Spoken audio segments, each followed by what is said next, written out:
kupashwa kwa tohara imekuwa ni nguzo muhimu kwa jamii mbalimbali za humu nchini. Hata hivyo, katika jamii ya Wameru hisia mseto sasa zinaibuka kufuatia kisa cha kijana mmoja kuchomwa na panga wakati wa kupashwa tohara, huku familia yake ikisalia kutafuta haki.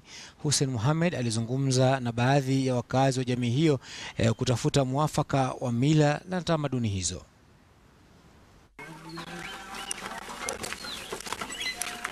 Kwa miaka na dahari, jamii ya Wameru imefuata itikadi na mila hizi za kupasha tohara kwa vijana wa jamii hii.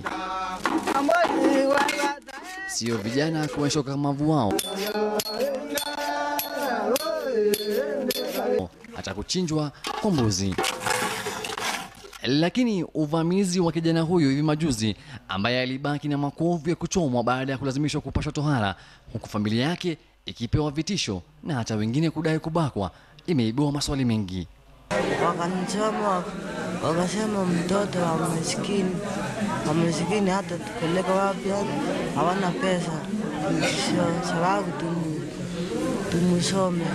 Na sasa mnasikia vile kijana alichukuliwa akapelekwa kwa boma nyingine ndiposa atairiwe, wazazi wakoze gharama ya kulea mtoto na jamii, kwa sababu katika mila yetu unapotairiwa inakuwa ceremony ambayo inaenda kwa karibu mwezi mmoja. Na huyu ambaye anaendelea kuguza majeraha haya ameonekana kuvuta sikio la wakazi hapa, wengi wa wakazi wakisema kuwa mila na tamaduni zao zimedidimia, huku wengine wakitilia shaka ukurasa mpya uliopo.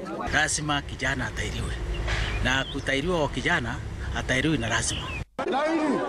Si hapa Meru bali hata maeneo tofauti yameonekana kuwalazimisha wengi wa wakazi kupata tohara. Umseni msawa boda, lakini by the way anajificha, akienda kunywa busa anahepa sana kukojoa peke yake. Taswira kama hizi, wengi wao wanasema jamii zimebadili mitindo ambayo wachache wanaokiuka itifaki zilizoko hawana budi kushtakiwa.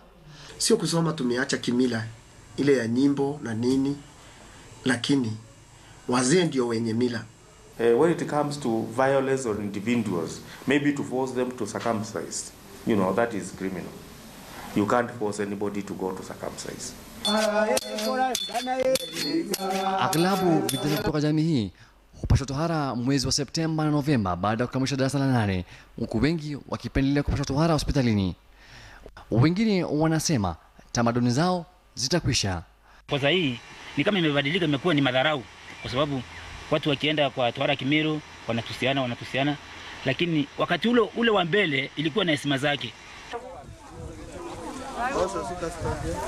Huku waliotekeleza uvamizi huo bado wakiwa huru, Banis na familia yake wanatafuta haki ya washukiwa wa swala zima, swala ambalo itaendelea kuwa mdahalo katika siku zijazo.